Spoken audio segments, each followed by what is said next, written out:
Good afternoon, everybody. We are in the afternoon over here in the East Coast, and we're still 11 a.m. Central, where Julie is. And so we're at this adjusted time today for the Healing Hour. Welcome. I am your host, Sarah Fargo O'Brien, and I have wonderful guests today. One of my colleagues and mentors, Julie Johnson, who is the founder of Integrate Network and like a bunch of other quadrillion cool things that she does that we're going to hear about like a little bit later, and how you can learn some more about trauma-informed skills and trauma-informed leadership through Integrate Network. Julie has some cool stuff to offer you guys, and we'll hear about that later. Let me get my chat going. I'm all over the place, guys. I'll talk to you in a minute about where I'm at exactly, but LinkedIn sucks. I don't know why they fucking changed the time for my thing. So I apologize for anybody that maybe missed that. It was not at 8 a.m. this morning. Anybody that knows me knows that that's like a big hell no. Like Sarah's never going to be live at 8 a.m. if I can help it. That doesn't work for me. So I did then create a new event. So if you missed it, go in there, go in my YouTube, let me know that you're here. Say hello, shout out. I'll do my best to flow with the chat and bring your messages up. Please interact with me, even if that's difficult. We like to see questions. We like to know that you're here, even though Julie and I are going to, be having a conversation. I'll be a little bit less interactive with you all, but I hope my audience is out there. Come on, y'all. Let me know that you're here. Let me also say that the Healing Hour podcast is sponsored by Andrew Stout and the Let's Be Diverse podcast. So together we are combined and sort of hoping to create better leadership, better workplaces, and awareness of this for people. It's a good partnership. Andrew and I have been friends on LinkedIn here for a couple of years now. And so we are excited to have him sponsor us. And if you guys didn't see, earlier this week, Andrew finally dropped the podcast episode that I joined on Let's Be Diverse podcast. And we talked about achievement addiction or workaholism. So I am famous for being a workaholic. That is how I cope, but it's not the best. So that was a really interesting and great conversation. So check out the Let's Be Diverse podcast and my episode on achievement addiction, plus all the other awesome guests that Andrew has had on. I will do a check-in with where I'm at. Julia will do a check-in with where you're at. Then we'll take our 3 deep breaths and dive in. Julie has a hard stop right at or a little before 1 today. So we're going to be rolling through this. She's a busy woman doing a bunch of shit. And we know that. So we accommodate, right? Like we'll be able to get through this conversation in that time. Grab your water, grab your coffee, grab your tea, take your breaks, be an adult, be a human. Whatever you need to do, that's what I will do. I have insane dry mouth and I'm like extra raspy this morning. I don't know why. You guys know that's pretty typical for me, but today it's even worse. So I just had a meeting with my CPA. Good. It was fine. I'm still fighting with the IRS for a ridiculous thing that they have incorrect, that they're trying to bill me $10,000 for, and I do not owe them $10,000. But now I've been trying to prove that to them since September of last year. And so we were trying to figure that out, and as well as my taxes for this year. So for anybody that doesn't know, I cut my caseload and psychotherapy practice for my own mental health. Yes, it's possible, but it affected my income. So now I need to adjust my taxes. So I'm not paying as much. So, interesting. My CPA was like, most business owners don't really care about their numbers. And I'm like, that's wild to me. How do you not understand your money and your taxes? But here we are. So I'm like, a little bit in work mode and number mode and administrative Sarah mode. So I'm going to try to get into speaker host, having this conversation with my friend and colleague mode. We'll take some deep breaths in a minute after Julie does her check-in. You guys will notice that grounds me. I kind of slow down a little bit. I'm not barking at you guys all so fast. So that is where I am at this morning. Julie, where are you at? How are you showing up today? Good question. I think for me, I just have I have a very full week this week. It feels very full in a good way, but just a little bit more than I feel like everything is mounting on top of each other. But all things considered, I'm doing okay. I hear you on the tax piece too. I don't have those issues, but I'm definitely, my tax guy is like, can you give this form to me? And I'm going to need this form. And it's I worked somewhere for I used to, do like I used to teach like some like fitness classes over at this particular gym. I taught one class in 2024. Okay. And he asked for the W-2 from that gym. And I was like, God. I made $40. Right. Okay. Can I just pay you?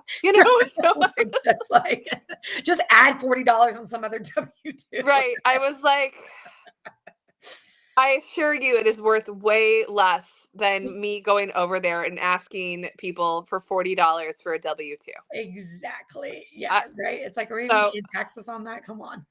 yeah, I'm gonna call him. Anyway, I'm dealing with that annoyance right now. I'm like, and I think it's hard. No offense to CPAs. I love CPAs. Mines are great, but Yeah. it generally speaking, you guys are very good at crunching numbers. And sometimes I question if every number is worth crunching. That's all. That's fair. That's fair. They love their numbers. This is one of those numbers where I was like, but This it's doesn't matter. Does this really matter? It doesn't. No. Right. Okay, don't forget to let us know that you're here. We're going to take our deep breaths and dive into the content of our conversation. Our topic today is toxic leadership and potentially getting into the ins and outs of that, the impact of toxic leadership on the humans that are under that leadership and or their mental and physical health, as well as, how we can juxtapose that to trauma-informed leadership and the differences there and why and how the impact of that is actually better for people. So we're going to take 3 deep breaths to ground ourselves and sort of get into the present space, and then we will dive in. Julie, feel free to take the deep breaths with me. We're in through our nose, out through our mouth. Try to elongate that exhale so we can really like calm that physiological system. So here we go. Number 1, in.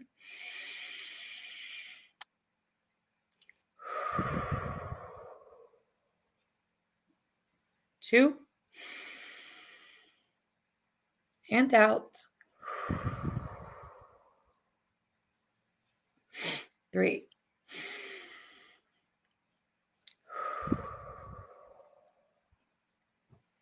Okay. I can feel that a little bit. Everybody always probably hears it every week. My speed comes down. I feel a little more settled. I'm a little more in my body, a little more in the present. And this is the healing hour. So we are always going to do deep breathing because it's the most healing thing that we can freaking do. The science tells us that. And then my own experience that you guys see every single week where I calm from that is also evidence of that. So before we jump into content, I'm going to let Julie introduce herself a little bit more, tell us what she's been up to, tell us what she's doing, and then we will get into toxic leadership. So Julie, tell us who you are. Yeah, so my name is Julie Johnson. I'm the founder of Integrate Trauma Informed Network. And, my background is, really in what we call experience design. I have a background in experience design, facilitation, training, and also mind-body wellness world. I am an herbalist and I'm an energy worker. And so it's cool. So we do all these things within Integrate. So, I described Integrate this morning on Instagram. I was like, it's like a platform where like your work friends, like your work besties are like in an app and they like help you learn how to breathe. Like what Sarah just did. Yes. That's actually how I sort of described it. I could have described it better, but I was like, I needed to like put content out, and I was like literally in the gas station in my car now, and I was like, this is just how we're gonna make content today because I don't have time for anything else. So it's like that's about how it feels right now. So yeah, anyway, so we have an app called the Let's Integrate app. It's on Apple and iTunes. If you just go to our website at let'sintegrate.live, you can find it. And we provide a lot of resources, like Sarah offers a lot of her stuff, her ebooks on there. I teach yoga and do some of my mind body work through the app, in person as well here in St. Louis, but online as well through the app. And yeah, the whole concept is we work in 2 parts. We have a professional piece, which we're going to talk about today, but then those professionals are helping us co-create a product in the app. Okay. And that's kind of our group project is like, is like how I've been. Yes. describing it. I was like, yeah, it's like a group project. It's like a group project that we're working through.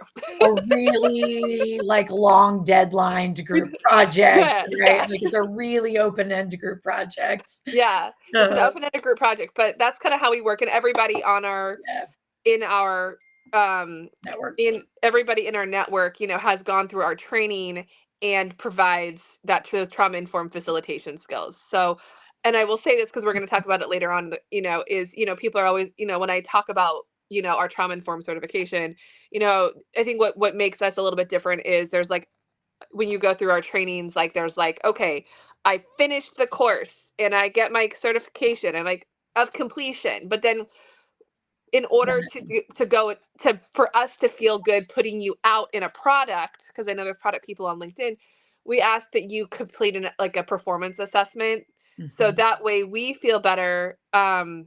What's it called? We feel like, okay, well, you validated that they can do these things and they can handle some of the harder aspects of professional life, right? It's But like the we don't practice know. piece, right? It's not just the learning certification piece. It's then, okay, you learned it, you got certified. How do you practice that then? And How does this look as you roll it out in behavior? and I think that that's important because I'm an instructional designer, and like so much of the time we're like, oh, they did a project so they know. I'm like, well, I did a project and it was like in a like a lab that was facilitated for me to learn, Right. but then these assessments are an extra step to be like, okay, but here's a lab for the real world.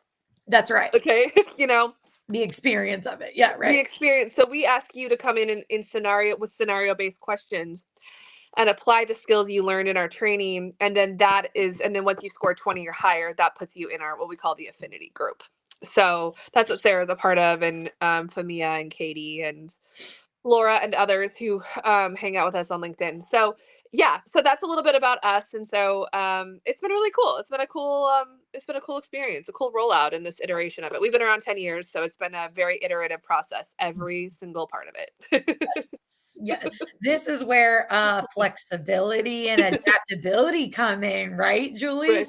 Right. Yes. These are trauma informed skills, and like y'all, even in 2 years of being part of this network, the amount of like change, shift, like doing this, like evolving, innovating, it's like it's almost constant, even though the goal, the product almost is the same. It's like, okay, we're shifting here a little bit and this and how we're saying this and how we're doing that. And it's like, it's constant. You got to be ready to like roll with the punches basically of change and being flexible with that because like nothing stays the same. And then to like sometimes meet Yeah. goals, I, you have to be dynamic in that way.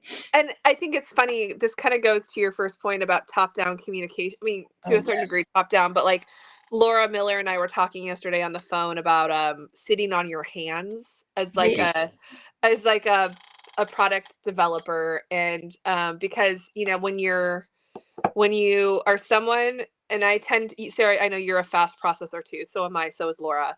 Like I was like, I think what's interesting about a mental health product that's an app where people are because it's fairly new, people are like still learning and they're relying on it Yeah. for information, for things, for meditations, for things that we roll out. And I was like, and we're working with a very sensitive group, and Yes. a group that works a lot slower than my brain and my ideas, unfortunately.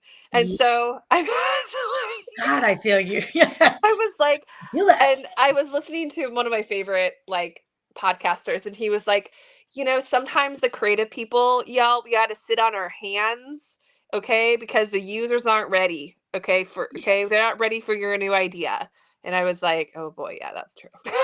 That's true. I was just having this conversation with somebody I had a LinkedIn coffee chat with last night, and it was like he was saying something like, "I put out all this great content, and it just like falling flat because nobody gets it. Like they're Yeah. not like thinking like where he's thinking." And it's like, gosh, that's so true in a lot of ways. So Hmm. yeah, I hear that. Yeah, right. So some of that is like the pause, it's recognizing the audience or the context that you're in, right? Like you want to roll that fast, but you can't because the people that you're leading aren't rolling as fast as you. No, yeah, Right. because there's certain things, especially when you're doing something new. around mental health. And I've studied a lot prior to having an app. I studied a lot of mental health apps. Yeah, she did. And She reviewed a bunch and looked at a yeah, bunch, and yeah, that was a lot last year. Yeah. yeah. And so what I've noticed with like what I was noticing when I was working with some mental health apps and I was a part of it as a user, is that the founders would actually abandon the projects. I'm actually going to do a LinkedIn post later on about this because I was like rolling through it yesterday in my head. But the LinkedIn, sorry, not LinkedIn, the founders would actually abandon the idea as the users were becoming dependent on it as a tool. Okay. Interesting. Yeah. Or they would iterate it. They would create a new change in the technology too quickly, right? Yeah, yeah, And yeah. so and so then it did become toxic. So then this tool would become toxic. It would become like this abandonment, Yeah. thing. And because people do now, I mean, Sarah and I, you and I, people do now, we're start to rely on like meditation apps and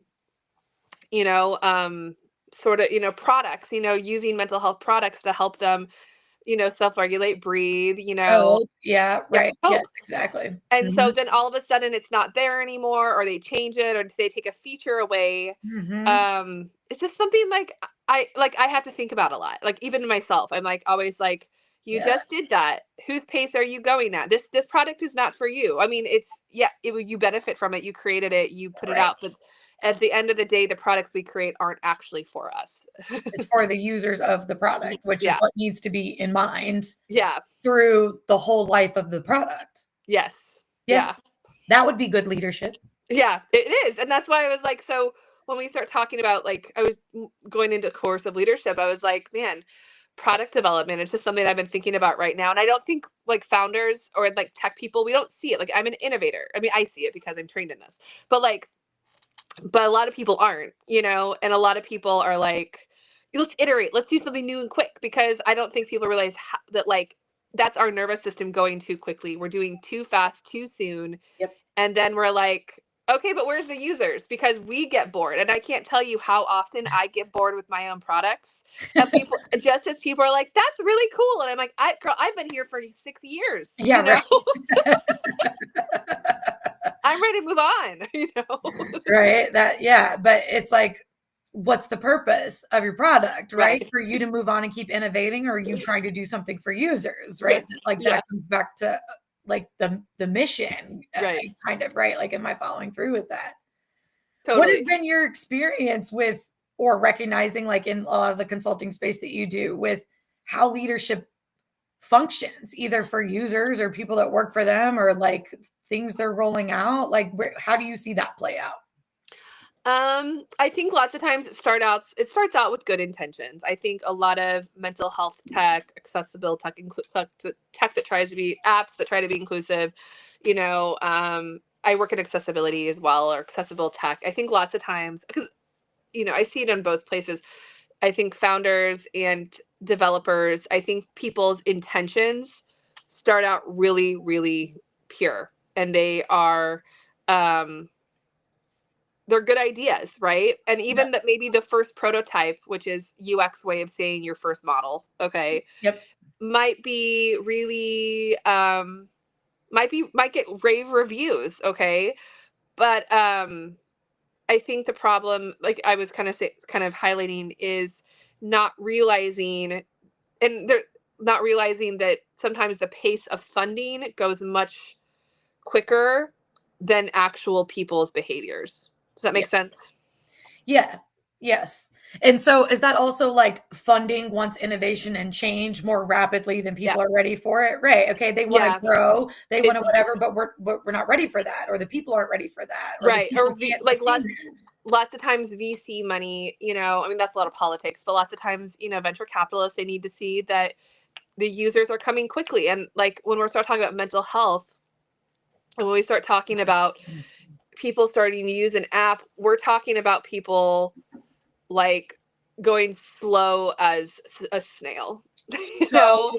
slow, folks. Like, Yeah. if you want to develop a culture of any kind where there are people and being mindful of their mental health, especially if we're talking about lived experiences of trauma, right? The pace of trust and relationship building is snail pace. That's like the best way to say it. Yes, you Yeah. have to go so slow because people have to come to the comfort, in using it and interacting with other people and even following what you're saying, like in their own time. You can't rush that. You can't push that. And Yeah. pushing that is actually like has a really negative impact on people, right? Like if they're not ready, like you're saying, too soon, too much, too fast. Yeah, and I think, I'm learning as I do it within myself, because now we have this like trauma informed actual physical product. We have two. We have an app and a training. We Yeah. actually have two. Several trainings actually. And but definitely in the app stuff, like we really you have to look at the pace of the content. Well, what can people handle every week? And I'll learn more as I Right. ask more people. But like that's certainly the back of my head, but I've seen, to answer your question, I've seen mostly that it comes out too quickly, or a feature is really liked and then taken away for no reason whatsoever. Just, Yeah. so I've seen that. So I think it's really hard. Or if someone says, if like one feature gets a bad review, then like all of a sudden it's like all bad. I'm like, well, that one person had an opinion, That's but right. like that wasn't 20 people though. So sometimes Right. sometimes a feature has gone away that's been really helpful for 20 people, and one person complains and all of a sudden it's just gone. So I think that these Okay. impulsive Yeah. design behaviors, um we don't always think about how how as founders and creators and developers, we're not always thinking about, I think, how quick that we're not innovating at our own pace. We need to be innovating at the pace of other people for Okay. it to actually be successful. Yeah. Hi, Carolyn. Happy that you're joining us. We are talking about, toxic leadership and the impact. And what Julie is saying here is like product innovation. So, is a way that people lead, right? So, a product innovator is a leader. Mm-hmm. If you are rolling something out for people to use, you are leading the charge on whatever that is. And so, where we come from in a trauma informed leadership perspective, trauma informed care perspective, is that we got to have the people in mind, even when you're creating a product, right? Like this is obvious in my profession as a psychotherapist. I got to have the person in mind when I'm rolling out the service. It's like, Yeah.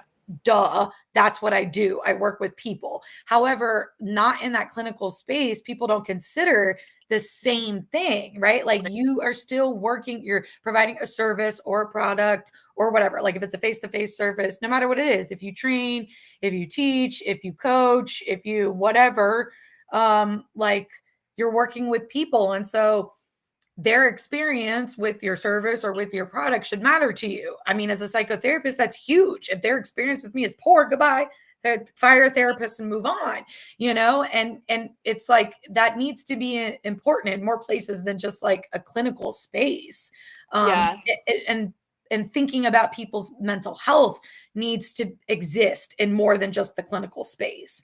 And how much do you run into that? I know it's like you're in the tech world or in the education world or whatever. And it's like people aren't talking about it or they don't care, and it's like it's business and it's work and and it's like mental health is for mental health. And it's like mental health is around like if you got people, it's got to be important to you, which is where I stand, but it's not. It's the product is important or like the service provider is important, right? Or whatever, or the organization and the organizational goals are important, Yeah. or the revenue goals are important. And like how we get to the revenue goals or the organizational goals and the people that help you do that, like are of no consequence.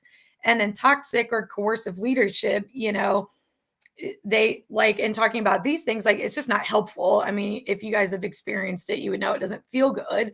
But some of the main traits are, Julie said, top-down communication, single input source, which is like only one person has ideas, like the person at the top, and facilitates it through everybody else. You don't get a say, basically. Mm-hmm. Using threats or being authoritative to like get things done or to try to motivate people, even when we know that it's like not the most effective, but it still happens. Dictatorial control. So coercive power dictating all the terms and like how you work. And I think the question for this is, some of this is conditioned.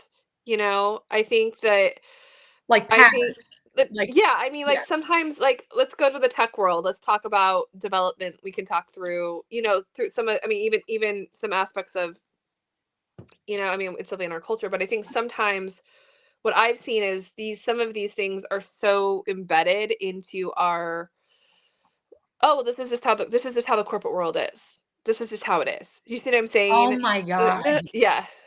The number of times that it's like, that's just how it is, makes me want to throat punch people. Yeah. That's Yeah. not helpful.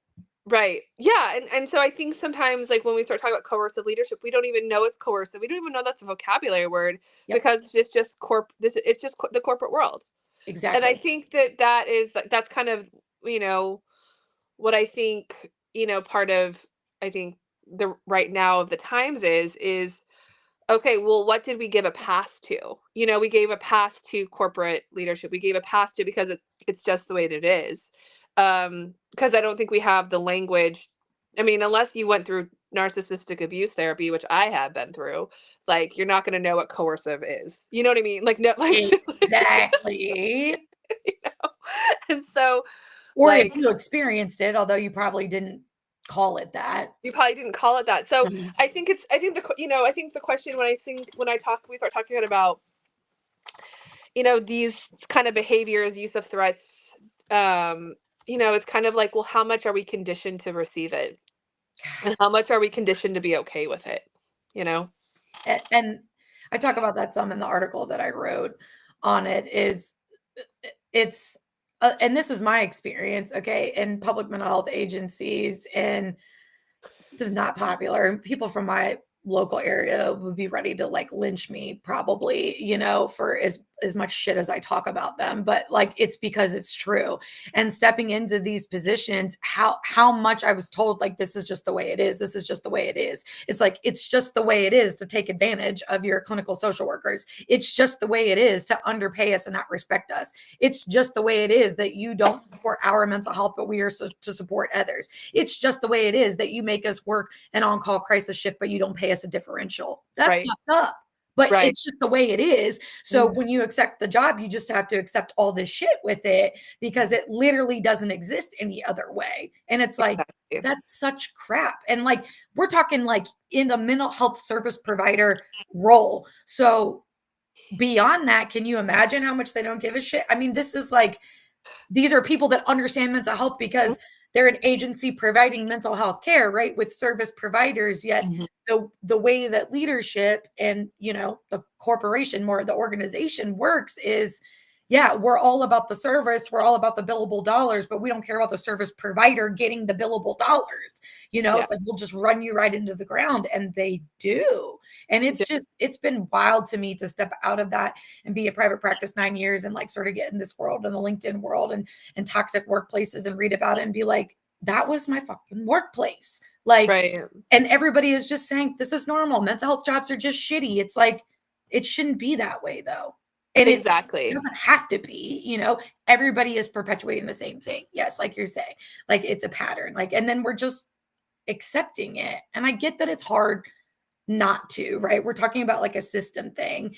And so individually, people be like, what am I supposed to do? Quit my job? Like it's Right. like this everywhere. And it's like, yeah, that's the rub. That's the difficult part. It is there everywhere. So what do people do, if like we're subjected to toxic leadership?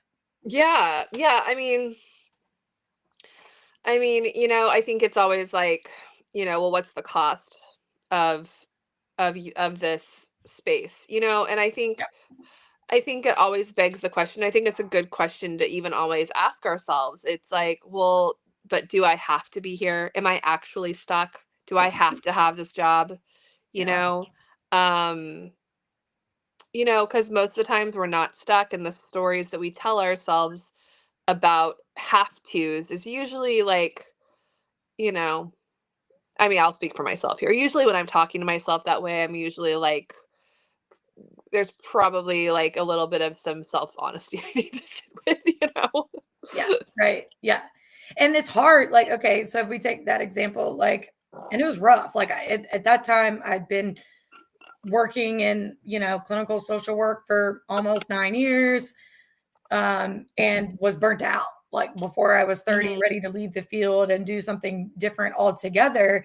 And, spent some months going like, well, what else would I do if I leave this job? I can't stay at this job. It's like killing my mental health, and leadership sucks here, and they're not supporting me, and couldn't give a shit about Mhm. how this is negatively impacting me, like the way it works at this agency and what they're expecting me to do and how unsafe and unethical some of the things are. So that was part of the issue.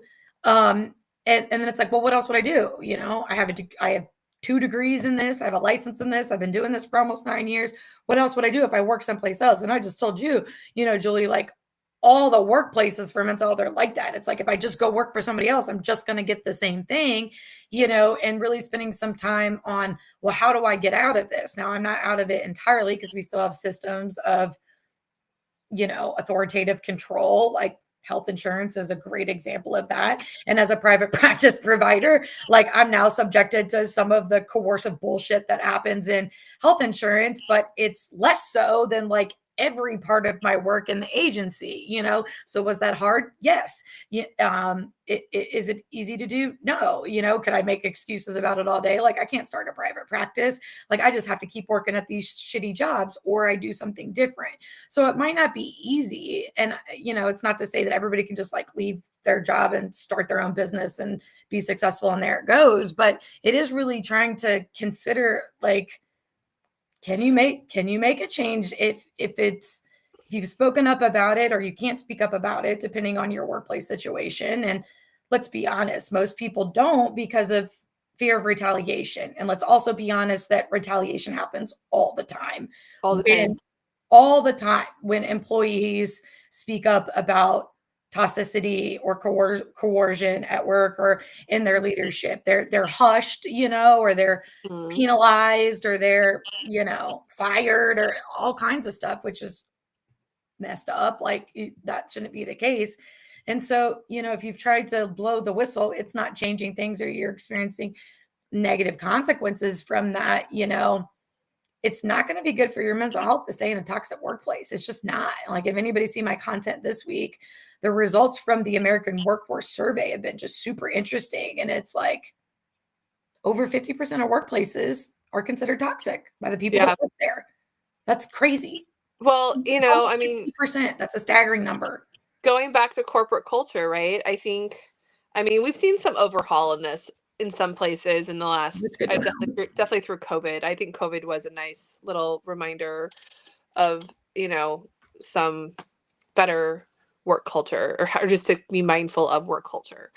But I think the big thing is, to look at is like harm reduction, like you Okay. said, we can't always change a system, but like I always ask myself before I've quit jobs, or I've quit, you know, important spaces, or is I'm like, okay, well, what would make it less harmful? Is there something here that would make it less harmful?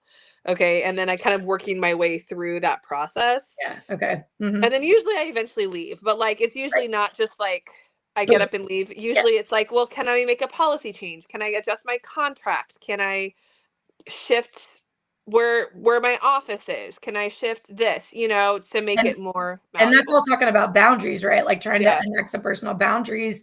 And it's also like, does your workplace or does the contract allow you to like set some different boundaries to make it more comfortable? If they do, right, then you might be able to hang on or like try to adjust to that. If they don't, right, we're still just talking about massive toxicity that is not valuing the worth of a human at all, and certainly not valuing the human over the work that they do or the work they produce or whatever that brings for them. But Mhm. I hear that like at my last job, setting some boundaries where they were bringing in some new programs, right? Like I already had a high caseload of high acuity adults with severe Mhm. mental illness. I'm already running a group. I work on a dually diagnosed team. I have meetings every week. And then they want to add adult drug court, and they want to add hospital liaison. They want to add jail liaison. And I literally just looked at my supervisor and was like, no, I don't have capacity to do any of those. Yeah. So it's And setting a boundary, and like, of course, they just give it to one of my coworkers who didn't say no, because somebody has to pick it up. But at least for me, in my capacity, was like, I can't do this. I'm saying no. And thankfully at one instance, in that instance, they honored it and they didn't give me the new programs because I felt like I didn't have capacity. Honestly, nobody had capacity, but I'm the only one who said no. So it didn't come to me. And I think people also fear like setting those boundaries at work, especially if they work in a toxic culture for the same thing, retaliation or being Well, ostracized. and I think the other part of boundaries is, well, yeah, because I mean, I certainly know, there's a very thin line sometimes of the wall we can walk through with boundaries. Yeah. And that's why I always like look, I mean, that's why I don't work without, I mean, in all jobs, I work with within the confines of a contract, Yeah. because you know, or I ask for situations. Okay, then we're gonna have to update our contract if I'm gonna do that. You know what I Yes. mean? Like that's that's like a thing that comes out of my mouth at least 4 times a week. Like I'm like, that sounds great. Let's go back and renegotiate our contract to see how that's actually going to work. And Right. I like saying that because I think sometimes when we're going, like, I know for me, I've had a lot of workplace trauma early on in my career. Same. And I was like, okay, it was either I stay or I quit. I'm like, well, Mhm. not necessarily. It was like Yeah. lots of times it can be just learning the art of, and I don't like to say like you're not negotiating your mental health way, okay? But like it kind of goes to this trauma informed conflict resolution that we talk about on the app, but like you have to assess, is it conflict or is it an actual abuse dynamic? And like conflict is like, oh, I just see that you're uncomfortable. I didn't see that because I know what it's like to lead teams, and like sometimes I don't know what's going on in your head. Right. You're not happy. Okay, we'll just renegotiate the contract so we're in a better space. Cool. That's Right. like a conflict resolution, Yeah. okay? Yeah. That's workable. And sometimes we don't know until we're at the table. I'm like, are we at a hard pass? Right. Or are we just not work good for each other anymore? Or is this actually like a toxic coercive situation, Right. Yeah. And I think that that's something that you have to assess. And sometimes those contract updates are a good way to see if you're one of those three. Are we done working together? Is it just an update? Or is it like, if we're done working together, is it because it didn't work? We're like, we want different things, but I still hold you with high relevance. It's just we're not good for each other anymore, Right. whatever. Right. Or is it, Is there still respect there, but a yeah, misalignment? Or yeah, is there basically a disrespect for humanity, like yeah. being a human being? Yeah. And so I think that's always, I mean, until I really sat down and did some of my own work around this, I didn't really it was just either I quit or I stay. And I'm like, well, it's a little Yes. bit more nuanced than that, Right. Because I quit or I stay is black and white, right? Like, Right. yeah, and trying to get in the gray. And like, if you don't work for yourself, I understand this doesn't feel like something you can do. I mean, if you work in a corporation of any kind, an organization, like I worked in public mental health, like essentially it's not a nonprofit, but it's not really for profit. It's basically to like provide low cost mental health care to people that can't afford it in the community. So it's a government job, right? Like it's managed by the county. And so a public sector, right? Government sector. And I understand if you work in a lot of those, like they're red tape Right. and you can't renegotiate things. Like I said, sometimes they're like, here, this is part of your job now. And I'm like, wait a minute. That's not what Right. I signed up for. Are you going to pay me more for this? I literally asked that every time they wanted me to work at night or on the weekend. It's like, is there a differential for this? Because everybody else gets one. And it's like, Does no, does you don't. social work have a do you guys have a union, right? No. You don't have a union? Oh my Somehow I feel like I heard somewhere along the way we can't have a union. I don't know. NASW is supposed to be our advocate, but That's what I was wondering. That's who I thought your union was. they're supposed to be our advocate, but people are often disappointed with them. And I don't really know what they're doing like that much. It's like they should be helping us with all this insurance bullshit. And like I've been in private practice 9 years and I haven't heard of NASW doing anything to like address the underpay and the problems that mental health has and like collecting money owed for services rendered correctly and billed correctly because insurance is big business that uses coercive authoritative power for the Yeah. little guy or whatever and just takes advantage. And yeah, it's crazy. It's crazy. It saddens me like how much social workers, mental health providers are taken advantage of because No, we it is, because we and want to help at our jobs and they just assume it's like we said, it's this everywhere. So we'll just underpay you, not pay you differential, make you work crazy hours, like do all this shit and just like this is just what it is. And then even if that's like hard or stressful for you or feels unreasonable or unrealistic for your capacity to do that, it's like there's no care and consideration. It's like, well, what's wrong with you? Everybody else is doing it. And it's like, yeah. I can't, like whatever the case, it's like, okay, great. Everybody else is doing it. Like, are they healthy? Like what's going on? There's no care or consideration for like, do I have capacity? They don't care. No, yeah. Yeah. And that's crazy to me. They don't even ask that. They don't ask that with mental health providers. But so if they're not asking with mental health providers, they're like literally not asking it in any other industry, right? Like at Yeah. what place were you at where your supervisor was like, do you have capacity to do the work that you're assigned this week? Yeah. No, I mean, I've had some good teams that I've been on that have done that. I will say I've had some good teams where I've done that, but they're mostly in really specialized situations when there's not a lot of what I can do, and if I quit, the whole project goes down. Yes. Yes. That's the beauty of some of the accessibility stuff. But I think when you're, so I've been fortunate and privileged enough to have had some of that. Um, but definitely, I mean, when my early days when I was in special ed, I definitely was, and I was working in a not-for-profit, before I was ever, connected to any sort of unions later on down the line. Like I was connected to the NEA, and thank God for the NEA during, when I was working full time in the more in the district. And I was like, they were great. That's how I know what I know unions can do, because I saw what the NEA did.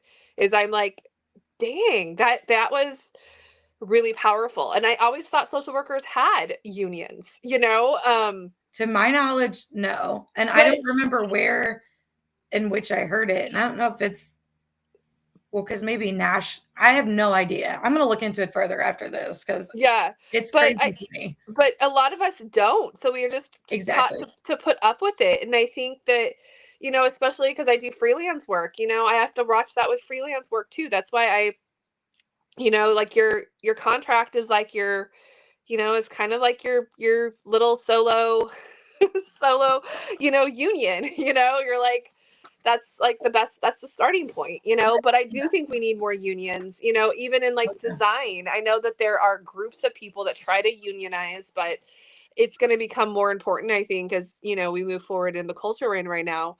And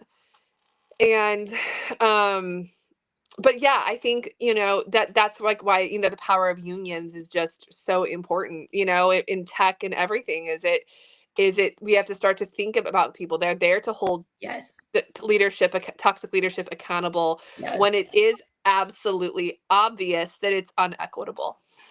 Right. And it's like some of those things, if we just look at like types of coercion that I have here: physical, deceptive, manipulative, sexual, isolating, humiliating, gaslighting, and some of this statistic as of 2020, 72% of workplace sexual assault instances went unreported, yet it like happens all the time. Like how, Yeah. gaslighting at work, right? And this is a common form of emotional abuse. It involves causing someone to question the validity of their concerns or even their reality in general. If an employee Yeah. is bullied at work, the bully in question might be gaslighting them, but they will be made to feel silly or irrational for even acknowledging the behavior, let alone Right. thinking that it's wrong. So this helps the bully or the one using coercive power to maintain control over the situation. And this, of course, does a number on the person being bullied. Questioning your experience or reality is not good for mental health, and people, it's insidious and it's sneaky and it's not as overt, right? So that's the other thing. Some with like coercive authoritative control is that it's not overt, it's more subtle. And I think it's these more subtle things, kind of like we were talking about before, that become patterned and accepted. Yeah. Yeah. And you also have to look at your childhood. I mean, how many workplace issues, mirror your toxic childhood? I mean, my first job 200% mirrored my situation for my family. Like my very first Yes. job, I was like, wow, this whole dynamic feels really Familiar. real familiar, you know, and the whole dynamic, like I could like reframe our whole family system by like these work dynamics, you know, Yes. like this, like that was my first job out, and I remember being like, "What is wrong with me? Why did I just redo my whole family?" But like, it's work though, you know. Because that's what we do. Yeah. Right? And that's the other thing that's like about workplaces and leadership. It's okay. So if you take like young you, like Right, going into a job, like, let alone this should be across the lifespan, but it definitely with young people, it's like they haven't been in a work. right, That's like me in my first job. I haven't been in a real bigger job before this. So it's like, how do I know what's like fucked up here and not? right, Especially like in my case where it's like it's shitty everywhere. You just accept it. Even if you have a right. master's degree, like your job in mental health and social work is just going to be shitty. It's like it's crazy. But you know, I think, and maybe if there's any Gen Z people that are watching this, you can chime in. But I think Gen Z, at least my experience working with Gen Z, they're not really accepting that. In That's fact, exactly what I said yesterday. My yeah, theory is like this ain't gonna hold, but for so much longer because Gen Z just doesn't give a shit. They're like, I just won't work. right. I do manage a couple of Gen Zers in several places, and like, and I love Gen Z. They wonderful, and like they're like, hey, it's 4:30. I'm clocking out. Thanks. And like, you know, and Boundaries, like, yeah, right? yeah. And so, you know, so that's what I mean. Like, I think that now there's a balance to this, you know, as someone that manages, you're like, okay, but like the job has to be done though. Right, right. Yes, So like, exactly. there's some room to grow, but they are coming in with that like hard no, which is like part of sometimes being 24 and learning to like, you know, be flexible with teams and relational pieces that come with being a 25 to 26-year-old. But I am seeing that pendulum switched where there it was like, oh, it's self-care, or I'm taking, you know, I'm like definitely it swung towards that like They're very that aware of their mental yeah, health, the level of their mental health, and that's what I've said too. Like they're not accepting a workplace that's bad for their mental health. They just yeah, won't work, they just and won't it's or work. they just won't do it. And so this goes back to the whole reason we're talking about leadership this month, right? And the integrate leadership symposium that we rolled out Right. yeah, right, was every week. And so that's why I was talking about leadership this month. And we come from trauma informed leadership Mhm. perspective, which I always say, right, is a new wave of leadership. At least I hope Right. so. That's Yeah. the idea because really it benefits all people, whether or not you have a lived experience of trauma, because it, supports and values like human beings as humans and having worth and value, regardless if you have a lived experience of trauma, but it's having a sensitivity to the emotional part of being a human that you can't just leave at the door when you go into work. Like that comes with you, it's part of you. Workplaces and leadership that don't want to acknowledge that and really just show complete disregard and disrespect for the people that work for them and how that has just been patterned and repeated and accepted does feel like in some time it's not going to be accepted. And so caring about the people that work for you, using your product, your customers, and Mhm. your boots on the ground labor, whatever that might be, has got to start being important to people. And otherwise, we're not going to have a workforce because what's going to happen is people are going to get so sick, either in the mental and physical health, they can't work, right? Like having to take a leave of absence and or just stop working because it's so bad for them, more or less. And people finding different ways to sustain, to not consume as much, to not have to, is maybe coming our way if these workplaces don't change. We're gonna Well, you know, lose talent, absolutely. lose Yeah. longevity. Yeah, people. No, yeah, people definitely, and I think that that's kind of what we're seeing as we, as we move into this, kind of these 25 and 2026, which we call bridge years, is we're kind of moving into these years where we're transitioning, baby boomers are retiring, we have these Gen Z coming in that values these, and millennials. We just had little bit more of the toxic We just indoctrination, exactly. None of this was known, or we were kind of Gen Right. Z's getting it all early, and Yeah, and we're parenting Gen Z. So a lot of our older people are exactly. parenting Gen Z. I have Gen Alphas, but I think that we're seeing a lot more, people. I mean, I know Integrate. I mean, it's a self-sustained business. Right. I think we're seeing that the value of, okay, well, I don't want to. I would rather go through, which is a choice I've consistently make. I'm just going to do it myself, and I'll just do what I have to do every day, because I don't always, and granted, I do work I do contract with corporations, so it's in businesses. So it's not like I'm not working with other businesses, but it's like, well, you have to pick your heart, is what I've heard of. I heard one of my coaches say this week, one of my sales and marketing coaches, is you have to pick your heart. And a lot of people aren't picking the heart of toxic leadership. They're picking the heart of, okay, fine, I'll write that email, even if I don't want to. This is actually me this week. Okay, I'm gonna write the I'm gonna go ahead. I have to do that Instagram thing, but I hate it. But okay, but it's like, at least I have my self-respect. You know what I mean? Like, I Right. think Yes. that we're Yes. making more of those choices. I think we're Yes. making more of that choice of, okay, I'll figure out this entrepreneurial self-employment thing more so than I mean, and sometimes we do both. I've definitely done both, where I'm fully employed and I'm also, self-employed. I've done both in different chapters, so Yeah. I think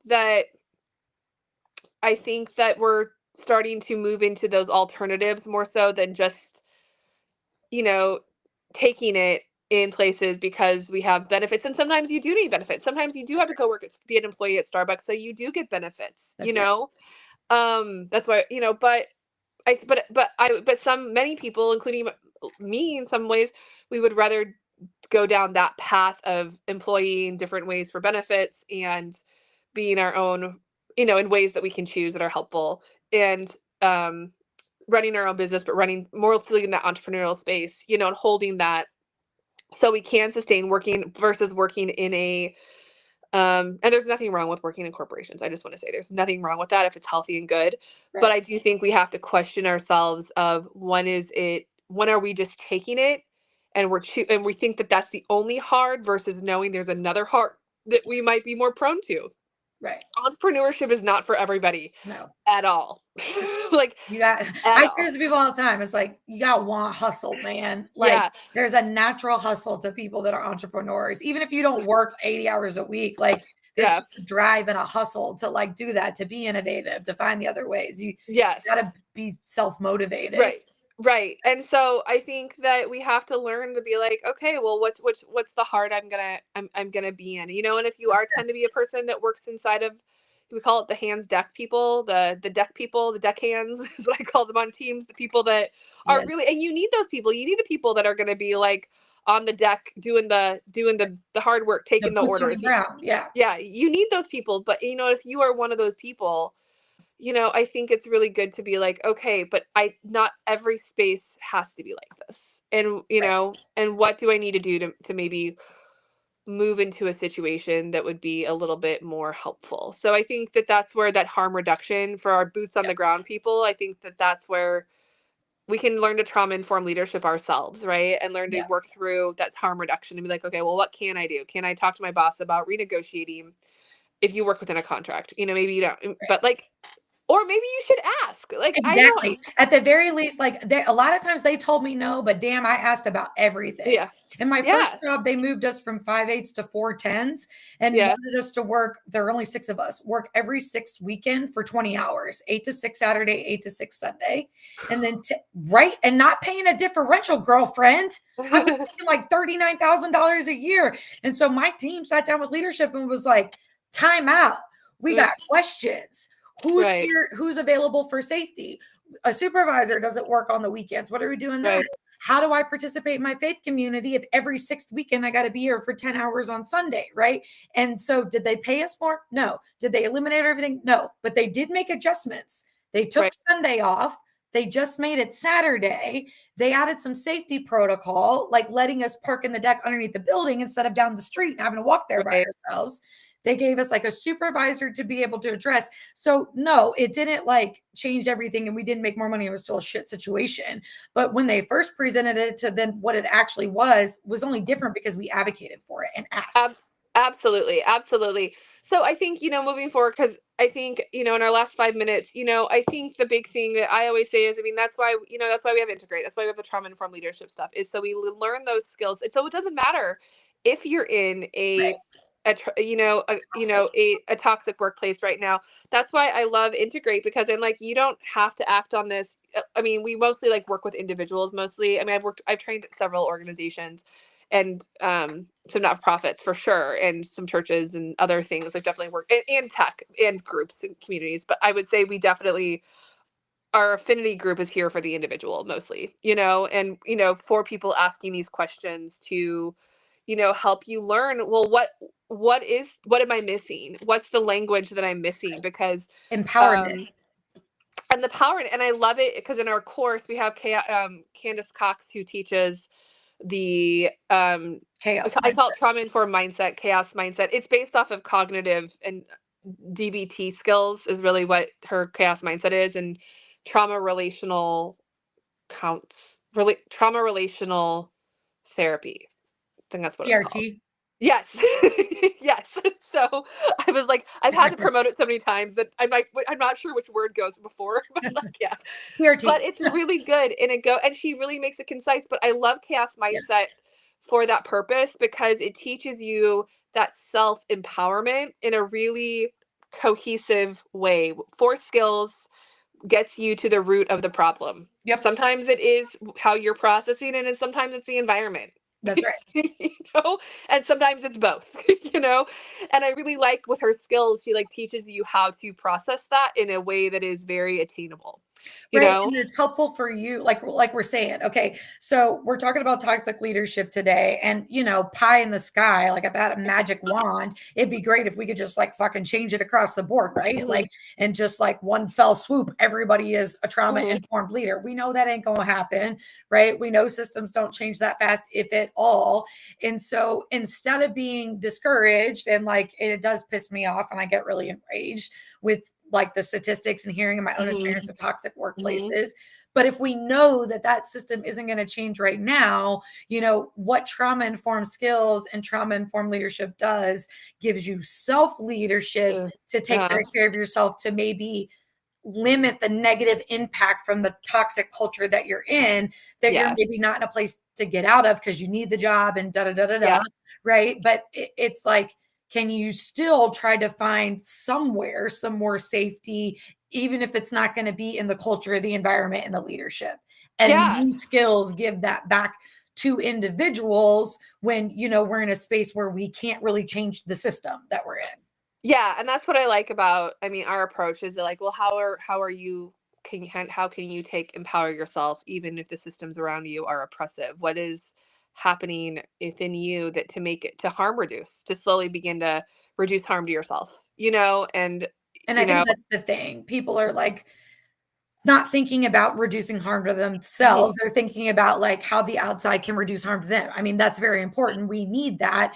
But it's also recognizing like we're not always going to get that. And so right. to advocate for yourself, yes, hmm to be able to say, hey, I know myself enough to know that this doesn't work and I need to find a better way, or I need to do something different myself so that I can either weather this or stay like in my healthy space. And yeah, I think people like struggle with knowing what to do there, and so having like tangible skills, literally acronyms of things like steps you can go through, right? Things you ask yourself, things you tell yourself, can help you at least extrapolate your personhood from the toxic environment.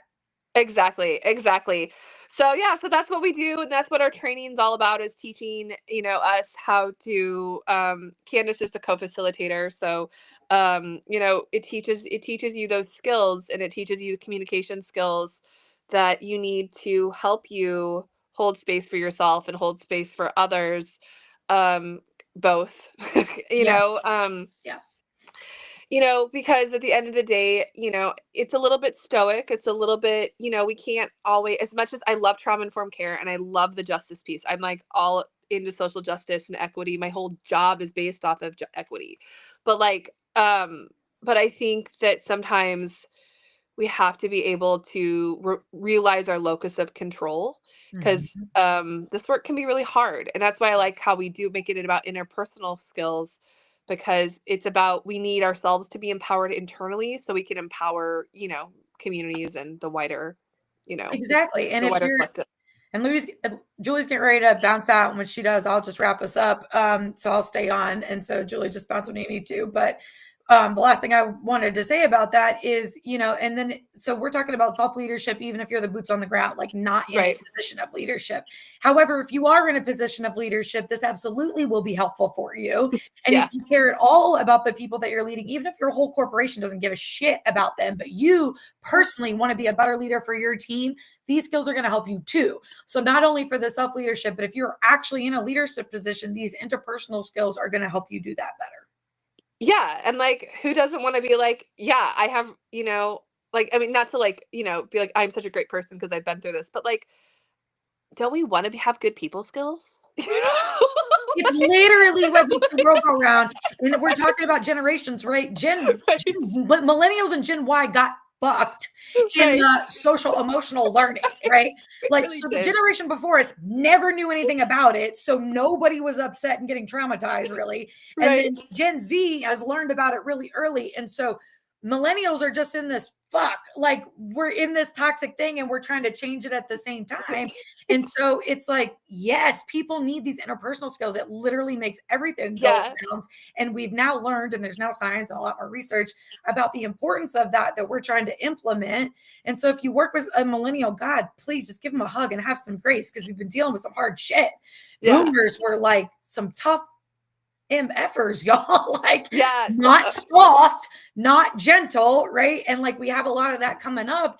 And so millennials in the workplace, 35 to 65, about right, are trying to learn this and implement this now. So if you Absolutely. find yourself in that Absolutely. space, you need this. Yeah, and I'll if you I can put it in the chat later, if you can grab it from our website, you can I'll put it in when I get out into my car. So anyway, but yeah, no, thank you everyone, and feel Yes, free thank to you, find Julie, for us at joining. let'sintegrate.live. And thanks a lot, Sarah. This was great conversation. I appreciate it. Yep. Have a good afternoon. Bye, Julie. Well, that was Julie Johnson, y'all. She's a great mentor of mine. I apologize for anybody who has like gotten confused in the LinkedIn event didn't kick off. I did create a new one. I know I'm at a different time today, so all of it was all over the place. I appreciate it if you were listening anyways. I hope that you got something from us talking about, how ineffective toxic leadership is, because basically it lacks the interpersonal skills that care about people, that drive relationship and communication in a way that people feel safe, not harmed, and therefore can be productive and perform in the best possible ways.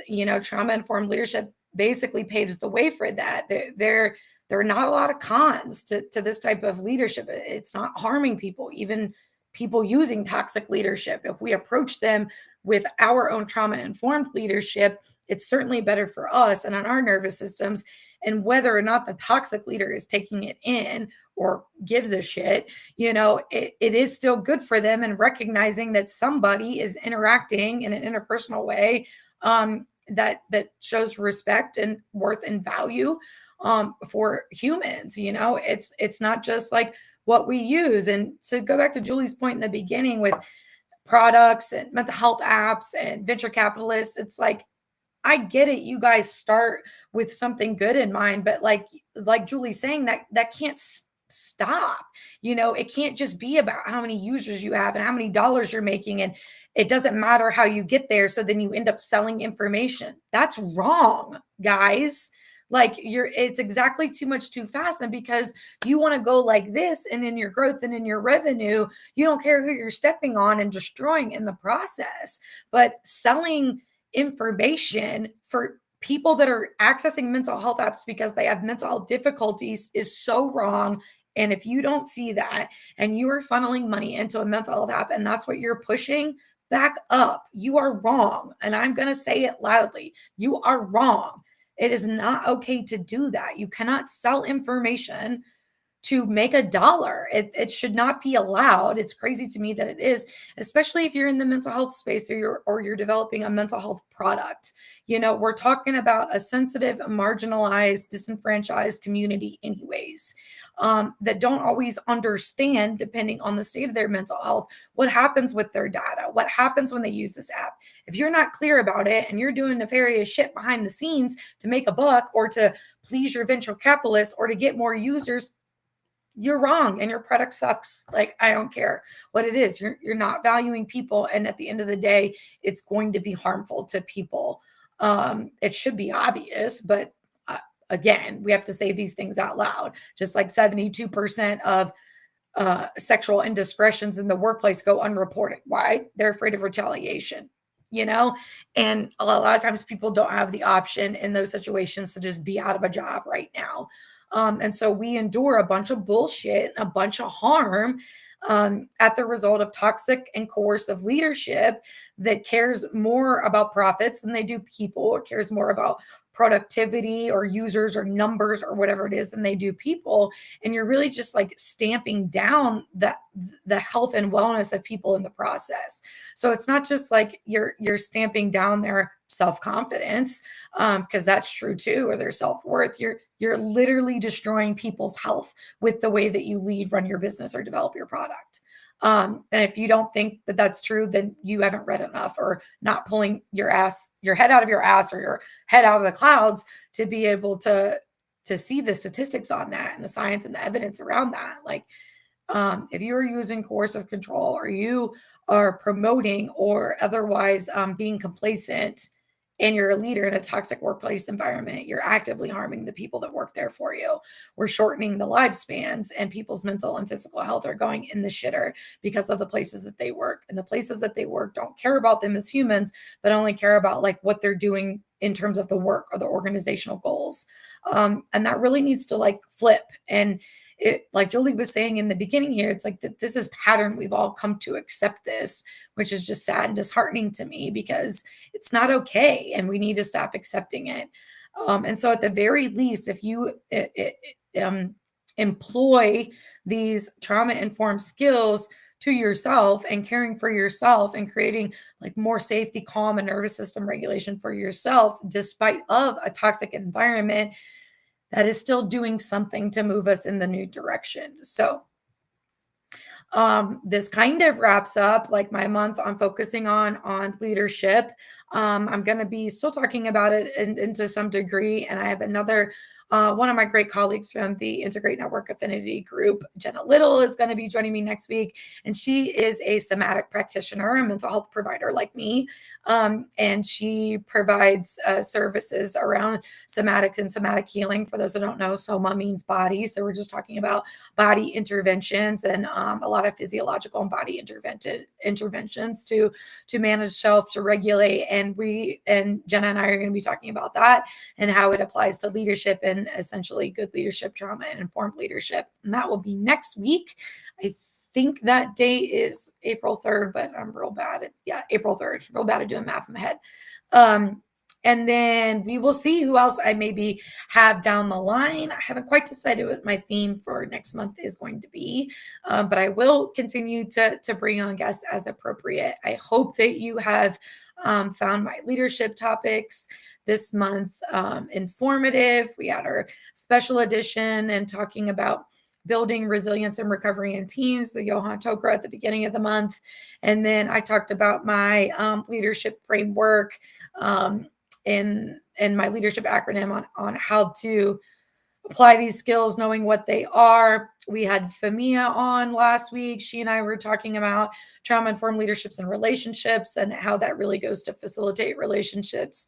Sort of piggyback on top of that today with Julie Johnson and I talking about toxic leadership and then how to employ trauma-informed skills to self-leadership to at least sort of take back control there. And also mentioning how these are interpersonal skills. And these interpersonal skills are vital. And as we were talking about today, they're going to be really vital as Gen Z comes into the workforce. And we can appreciate that Gen Z is prioritizing their mental health over making money in a toxic work environment, and I can get behind that. And a lot of my clients are Gen Z, and I'm happy to be a support to them in the psychotherapy space so that they can really start out life in a better mental health space than millennials and Gen Y who just got like sucked into this toxic culture. We're noticing it now and trying to get out of it and change it, and the hope is that Gen Z and Gen Alpha and the new generations coming in will not have to deal with this mixed toxic leadership because it is horrible for our health. So hopefully you guys got your ticket to the Trauma Informed Leadership Symposium held by Integrate. Try to check out Let's Integrate Live in the app for the certification cohorts. There's a self-paced where you can do it on your own, or you can do the fast track with Julie sort of guiding you through in a 4-week period to get through all that material and learn how to apply it to yourself and to your leadership and or community situation. I think that's all for today. I have like some writing projects and some forms I need to fill out for some clients. I'll be talking some more in April about a book that I'm in, and shout out to Trina Scoggins for his support and bringing me in on that. It's a very near and dear project to me. I'm writing a chapter on the experience of what it was like to lose my brother in Iraq in 2006. And these books are super impactful, the stories of books, and they house mental health resources for everybody. So you're going to hear me talking about that a lot next week. I hope that if you weren't here live today, that you can catch the replay. I appreciate anybody and everybody that ever supports me. Please give this a like or a comment, subscribe to my YouTube. I would appreciate it. You can find more information about me, the services I offer, and the digital products I have created with trauma-informed care and skills in mind at www.sarahobrienlcsw.com. That's my website. Final shout out and thanks to Andrew Stout and Let's Be Diverse podcast for hosting the Healing Hour. That is all for today. I will see you guys next week back at my normal time. Should be at my normal time now for all of April at 11 a.m. Eastern on Thursdays. I hope you guys have a great week and a great weekend. I will see you next week. Take care.